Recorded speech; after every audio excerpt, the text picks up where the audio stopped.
అందరికీ welcome to Srinavya Suman channel. ఈరోజు నా స్టైల్లో చికెన్ కర్రీ వండబోతున్నాను. ఒక్కసారి ఇలా ట్రై చేస్తే మీరు మళ్ళీ మళ్ళీ ఇలానే వండుకొని తింటారు, అంత బాగుంటుంది.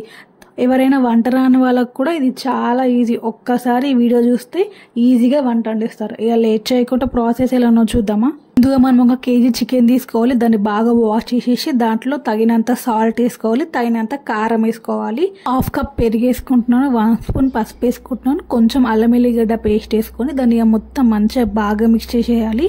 మనం మొత్తం మంచిగా మిక్స్ చేసేసి ఒక 1 అవర్ వరకు ఫ్రిడ్జ్లో పెట్టుకుందాం. దానివల్ల మంచి టేస్ట్ వస్తుంది చికెన్ కర్రీ. మీకు ఇంకా బాగా టేస్ట్ కావాలనుకుంటే మీరు మార్నింగే తెచ్చుకొని ఇలా మిక్స్ చేసుకొని ఫ్రిడ్జ్లో పెట్టుకొని ఈవినింగ్ వండుకుంటే చాలా మంచి టేస్ట్ వస్తుంది. అసలు రెస్టారెంట్ కూడా పనికిరా అంత మంచి టేస్ట్ వస్తుంది. ఒక ప్యాన్ తీసుకోవాలి. ప్యాన్ హీట్ అయ్యాక దాంట్లో 2 స్పూన్స్ ఆఫ్ ఆయిల్ పోసుకోవాలి. ఆయిల్ కూడా హీట్ అయ్యాక దాంట్లోకి నేను కొంచెం చెక్క, 4-5 లవంగాలు వేసుకుంటున్నాను. మీ స్పైస్ బట్టి మీరు వేసుకోవచ్చు.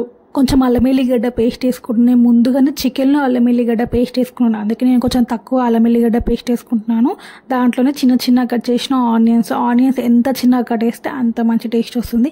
ఆనియన్స్ కూడా బాగా మంచి బ్రౌన్ కలర్ వచ్చాక కొంచెం పసుపు వేసేసి ఇంకొక 2 మినిట్స్ వరకు అలానే ఫ్రై కానిద్దాం. 2 మినిట్స్ తర్వాత మనం ముందుగానే మిక్స్ చేసుకున్న చికెన్ ఉంది కదా, దాన్ని తీసుకొచ్చి దీంట్లోకి వేసేద్దాం. చికెన్ మనం ఫ్రిడ్జ్లోకి వెళ్ళి తీసి వెంటనే వేసేద్దాం. కొంచెం సేపు బయట పెట్టి తర్వాత కర్రీలోకి వేసుకోవాలి. దానికి మనం మంచిగా మిక్స్ చేసేద్దాము.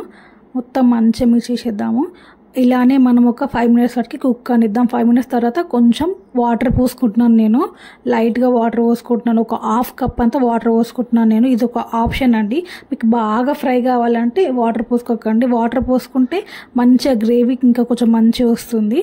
కొంచెం వాటర్ పోసుకొని ఒక 5 మినిట్స్ వరకు క్యాప్ పెట్టేసుకుందాం. మనం ఇలానే కుక్ కానిద్దాం 5 మినిట్స్ వరకు. 5 మినిట్స్ అయిపోయింది కదా, నేను క్యాప్ ఓపెన్ చేసి చూస్తున్నాను.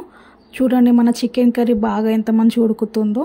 చూడండి స్మెల్ అయితే చాలా బాగా వస్తుంది. ఒకసారి మళ్ళీ మనం మిక్స్ చేసుకుందాం. మొత్తం అంతా కలిపేసి దీంట్లోకి నేను 1 స్పూన్ ధనియాల పొడి వేసుకుంటున్నాను, 1 స్పూన్ కొడుకు పొడి వేసుకుంటున్నాను. దాన్ని మనం మంచిగా బాగా కలిపేద్దాము.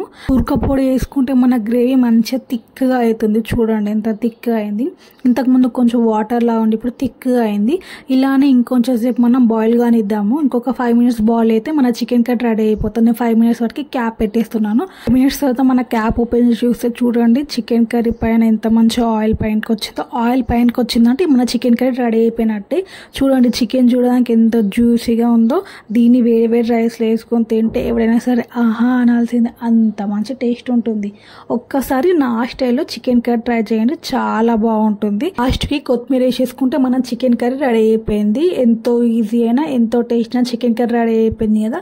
వీడియోస్ అయితే లైక్ చేయండి, షేర్ చేయండి అండ్ సబ్స్క్రైబ్ కూడా చేసుకొని మరి కొత్తతో నేను మళ్ళీ వస్తాను. మీకు ఏమైనా వీడియోస్ కావాలంటే నాకు కామెంట్ చేయండి.